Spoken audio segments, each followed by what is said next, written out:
Chapter 2. Dotheboys Hall. Nicholas's heart was filled with pity for these poor children, who suffered such cruel treatment.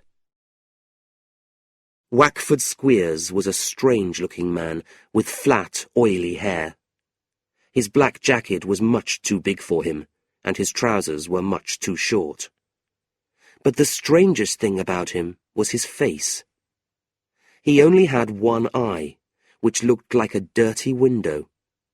When he smiled, it seemed to shine with a frightening green light.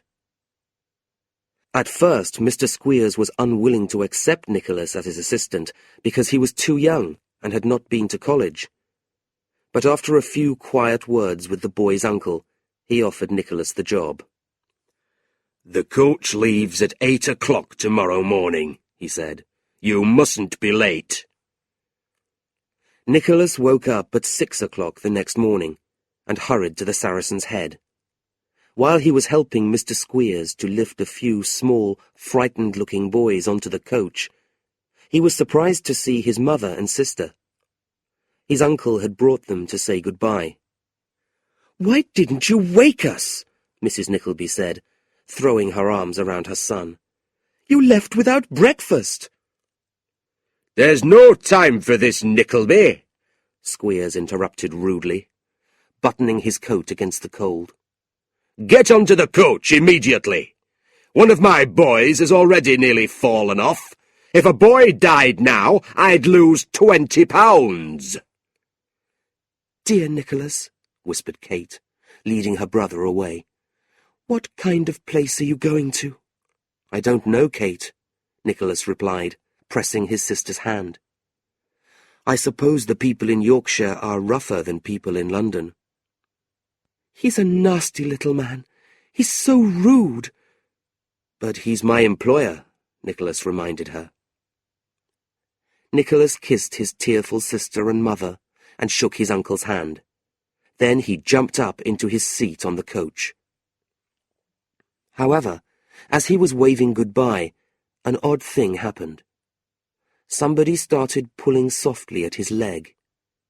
He looked down and saw a tall, thin man with strange, wild eyes. "What's this?" Nicholas asked, when the man pushed a dirty letter into his hand.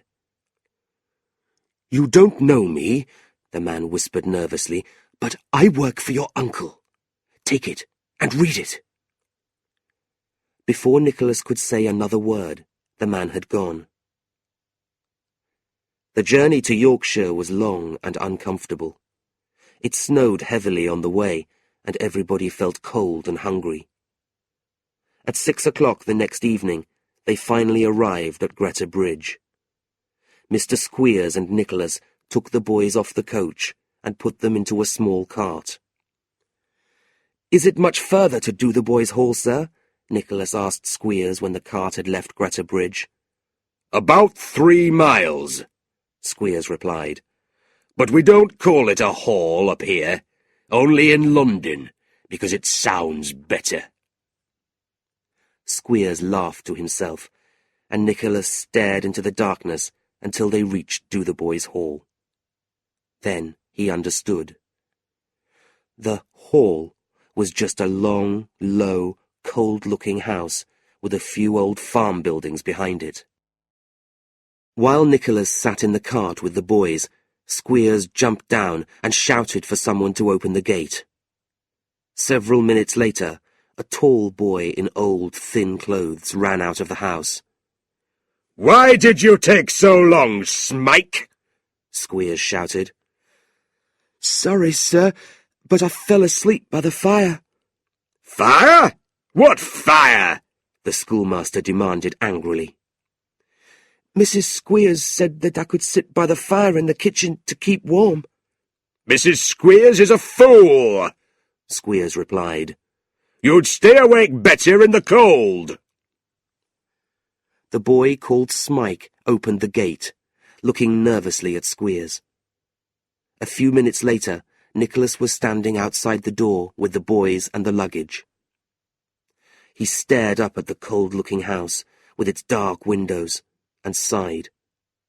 He was a long way from his home and family, and he had never felt so lonely. Life at Dotheboys Hall was very hard. There was no heating in the school, and the boys had to wash with buckets of icy water in the mornings.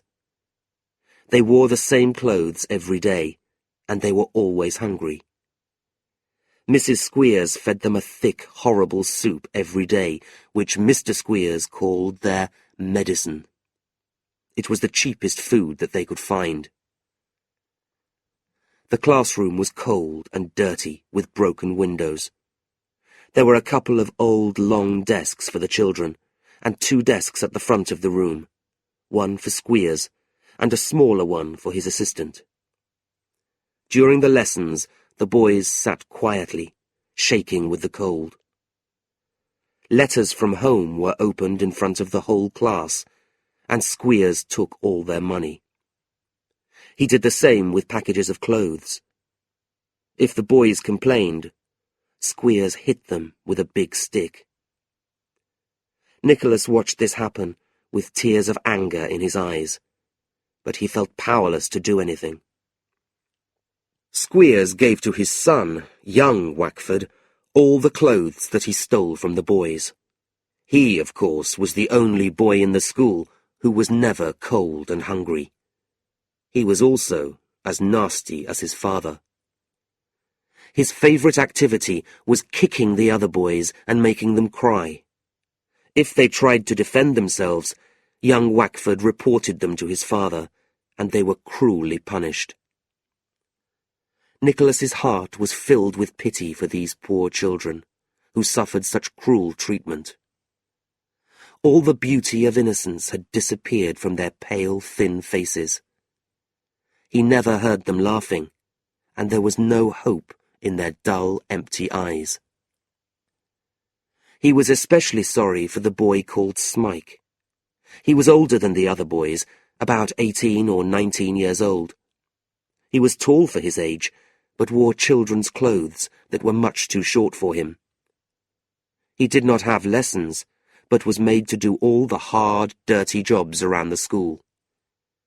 If he did something wrong, Mr. Squeers beat him and shouted at him. Smike had been left at the school many years earlier by parents who did not want him. However, Squeers still received money for him from somewhere. He kept him at the school because he was useful. One evening, Nicholas sat on his hard wooden bed in the crowded, unheated room that he shared with several other boys. He was thinking sadly of home, when suddenly he remembered the letter which the man with wild eyes had given him. He took it out of his pocket and read, "My dear young man, I know the world. Your father did not, and you do not either. If you knew the world, you would not go on this journey. If you ever want help in London, don't be angry. Go to the Crown Hotel in Golden Square. They will give you my address. You can come at night. Many years ago, people were not ashamed to know me. Now things are different, but that is not important. There is no future. Newman Noggs." While Nicholas was putting the letter back in his pocket, a strange thing happened to him. His eyes filled with tears. The next day, Nicholas saw Smike on his knees, trying to light a fire. Smike looked up at Nicholas with a frightened expression. "Don't be afraid," Nicholas said kindly. "I'm not going to hurt you. Are you cold?" Smike covered his face with his thin, dirty hands and started crying. "My heart will break if I stay in this horrible place," he said. "Before you arrived, a boy died here. He was my last friend. Just before he died, his face was lit up by a lovely smile. He said that he could see the faces of his friends around his bed. They had come from home, and they were smiling and talking to him. What faces will smile at me when I die? There's no hope for me, alive or dead. No hope." "There's always hope," Nicholas said gently, resting his hand on the boy's bony shoulder. Eventually Smike stopped crying and moved away, like a frightened animal, into the shadows. Nicholas sighed sadly and went to bed.